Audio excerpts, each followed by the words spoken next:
Oi, eu sou o Alex e no vídeo de hoje eu vou citar pra vocês, a gente vai conversar sobre 7 furos na história de Ever After High. Os furos são basicamente aquelas falhas, aquele momento que você pensa, gente, mas isso não tá fazendo sentido, isso não tá conectando, tem alguma coisa errada aí. E tanto em Ever After High quanto em Monster High a gente tem um monte deles. Eu já quero começar esse vídeo agradecendo muito a Diana e ao Egito que me ajudaram demais com o conteúdo do vídeo, porque eu infelizmente, como vocês sabem, ainda não li todos os livros. Eu tenho essa mania de querer esperar comprar eles fisicamente pra ir ler e não ler e-books. Mas um dia todos serão lidos e de toda forma muito obrigado a eles dois. Enfim, me ajudaram muito dando essa assessoria e contando muita coisa que eu inclusive não sabia. Bom, como tem muita coisa pela frente, eu já quero começar esse vídeo com o primeiro furo, que foi um furo meio que recente, mas é um furo deixado por Monster High. O que aconteceu foi que Monster High ganhou um reboot, enquanto que Ever After High não ganhou reboot nenhum. E essas duas franquias são franquias irmãs. Ever After High foi basicamente criado a partir de Monster High e tem muita coisa que ligava as duas, já que a Mattel pretendia fazer essa ligação oficial um dia com o crossover entre elas duas. Então é como se elas navegassem pelo mesmo universo. Só que com o reboot de Monster High, a história deles foi zerada, tudo começou do início mesmo. Então toda a ligação que a gente tinha foi perdida. A primeira delas, é claro, é a principal de todas, que é a própria Cupido, mas como em Monster High nunca chegaram a acontecer no reboot os eventos do filme quando os monstros se apaixonam, a Cupido nunca existiu em Monster High. Então já perde todo o sentido da Cupido chegar em Ever After High depois de ter sido transferida de Monster High. O mesmo acontece com a Astra Nova, que a gente vê conversando com as meninas de Ever After High no final do filme Bujork, musical de arrepiar. E o negócio é que no reboot Bujork nunca aconteceu essa viagem das meninas, elas nunca conheceram a Astra Nova. A Astra Nova nunca esteve presente no mundo de Monster High. Então ficou aí mais um furo pra Ever After High de certo modo. Outro elo que também foi quebrado foi com Giles Green, que é um dos co-diretores de Ever After High. Ele acaba aparecendo no filme 13 Monstros e Desejos. E novamente, essa é uma história que nunca chegou a acontecer no reboot de Monster High, então a gente também acabou perdendo isso. E meio que deixou esse furo, né? Porque meio que o Giles estava em Monster High, só que agora ele não tá mais, então ficou aquela loucura, né? Enfim, pequenos buracos aí que ficaram com o reboot de Monster High, infelizmente. O segundo deles é sobre o destino do Darin. Porque qual é o lance dos príncipes encantados em Ever After High? A partir dos episódios a gente não tem nenhuma certeza sobre como o destino deles é escolhido, já que eles simplesmente nascem príncipes encantados. Então a gente não sabe de qual princesa eles vão pertencer. Só que a partir dos livros a gente tem uma ideia de que os destinos de cada príncipe são escolhidos pela família deles. Então é meio que como se fosse um acordo, tipo um casamento combinado, uma coisa bem terrível. E o do Darin desde o início foi escolhido para ser o príncipe encantado da próxima Branca de Neve, ou seja, da Apple. E acaba que a gente descobre com o Epic Winter que, na verdade, ele é o príncipe encantado da Rosabella, ou seja, ele vai se tornar a próxima fera dos contos de fadas. Eu acabo considerando isso um furo porque os príncipes encantados acabam levando pra frente um destino deles, sendo que a gente, na verdade, nem conhece, por exemplo, o destino do Dexter. Nunca é dito isso, pelo menos nos episódios. Então, fica aquela confusão. Aparentemente, a personalidade deles é o que dita qual destino eles vão acabar levando na vida, e não o destino que a família efetivamente escolheu pra eles. Então, assim, eu acho que se os próprios autores de Ever After High mal sabem isso direito, como eu vou saber? O terceiro furo é sobre a idade dos personagens nos contos de fadas. A gente sabe muito bem que alguns contos de fadas têm idades de alguns personagens muito bem delimitadas, pelo menos uma idade aproximada, né? Por exemplo, no conto da Branca de Neve, é muito claro que a Rainha Má não só é uma rainha, lá naquele reino que odeia a Branca de Neve por sentir inveja da beleza dela, mas a gente sabe que ela é madrasta da Branca de Neve. Ela é casada com o pai da Branca de Neve, que era o rei. Então é muito louco isso, porque se isso tiver que realmente acontecer, era pra Raven ser muito mais velha do que a Apple pra ficar com o pai da Apple, né? Então assim... Gente, cadê o sentido nesse momento aqui? Estou perdendo. E ao mesmo caso com o conto da Bela Adormecida. Porque se fosse pra fazer direito, era pra Fay Bell estar presente no nascimento da Briar. E era pra ela já ter amaldiçoado a Briar desde o início. Então é muito confuso isso. Uma explicação que eu tive, segundo o que é contado nos livros, é que basicamente esses personagens acabam encenando o seu conto de fadas pra, digamos, nós que somos os leitores deles. Então, meio que isso dá uma explicada. Tipo, eles não precisam ter realmente a idade necessária que tá descrito no conto de fadas, mas ainda assim continua estranho, né? Não deixa de ser uma coisa meio que absurda, meio que não faz tanto sentido. É o tipo de coisa que realmente tinha que ter passado por vista grossa, que senão a franquia nem poderia existir, né? Não faria o menor sentido. Quarto furo, e eu sei que eu vou ser muito odiado sobre esse, porque aparentemente essa personagem tem muito fã por aí, e eu não entendo porquê,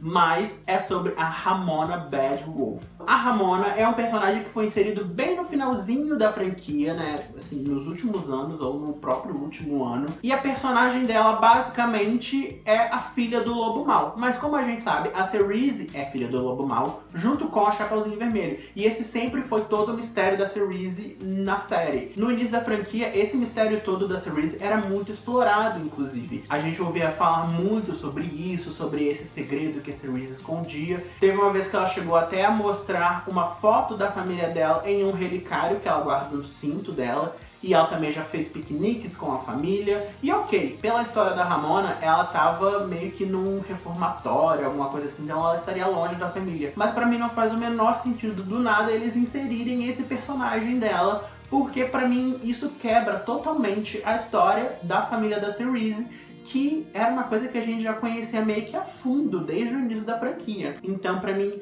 foi um erro total a presença da Ramona. Eu acho ela um personagem interessante, mas eu acho que ela poderia ter sido usada pra, sei lá, outra coisa. Eu não só não gosto, como realmente não faz o menor sentido na franquia inteira se você for pensar tecnicamente, né? Quinto furo é referente ao Rei Charming, ou seja, o pai do Darren, do Dexter e da Darling. Qual é todo o lance? Ele é o rei, meio que dos Charming. A gente sabe que tem muito Charming por aí, por isso que eu nem coloquei isso como um furo, gente. Pra quem não sabe, os Charming são uma família enorme, então não, o Dexter, o Darren e a Darling não são irmãos da Ashley ou da Apple, enfim, tem muitos Charming por aí, então meio que são vários ramos na família e cada um acaba se tornando o príncipe de uma princesa e de outra, é uma confusão danada. Mas o pai dos meninos Charming, o pai dos príncipes, é o próprio rei. E o personagem dele é muito louco, porque a gente sabe pela história toda que o pai dos meninos é professor em Ever After High. E é isso que é contado, por exemplo, no Diário do Dexter, se não me engano, em vários livros. Mas em alguns momentos ele também é visto como um jornalista. Eu não sei se vocês lembram, mas em Throne Coming aparece um jornalista que eu acho que chama Lance Charming. E esse personagem, né, a figura dele, é vista nos quadrinhos de Ever After High, naquele Class of Classics, como o pai dos meninos. Então é muito confuso isso. E não só isso.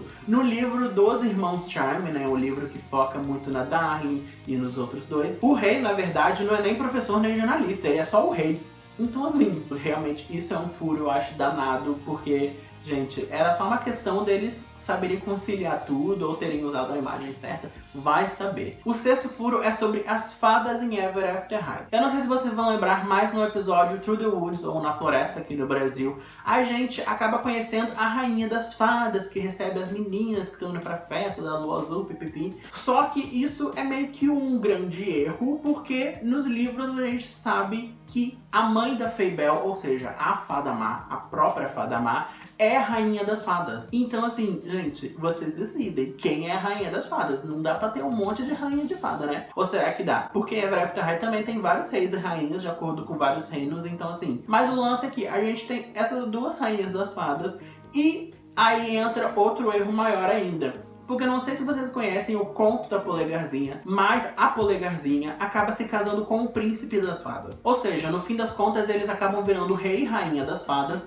e isso faria da Nina a princesa das fadas. Só que a rainha das fadas é a mãe da Fabel, e a mãe da Nina e os pais da Nina, onde eles ficam, onde eles se encaixam. E então, gente, isso pra mim, como não tem uma explicação mais profunda disso, eu só consigo enxergar isso como um furo, como um erro da franquia, a não ser que eles me digam, não. Existem vários reis e várias rainhas, só que eu não consigo enxergar dessa forma. Pra mim, o reino das fadas é um único reino, então assim, pra mim só tem que ter uma rainha ou um rei. Então Ever After High, pelo amor de Deus, decide quem é. E agora, o sétimo furo de Ever After High é um furo que eu meio que vou dar uma misturada, vai ser uma miscelânea aí de coisas, porque eu vou falar basicamente sobre o comportamento e o visual dos personagens na diferença entre livros e entre episódios. Falando de comportamento, o primeiro deles é uma coisa que assim, intriga muita gente, que é básico. A Cupido voa. Nos episódios a gente nunca viu ela voando, ela nunca bateu as asinhas, nunca fez nada. Então assim, é uma tristeza a gente ver isso, porque não só nos diários como nos livros, ela sempre é descrita voando, sobrevoando os lugares e tal, chega voando, pipipi.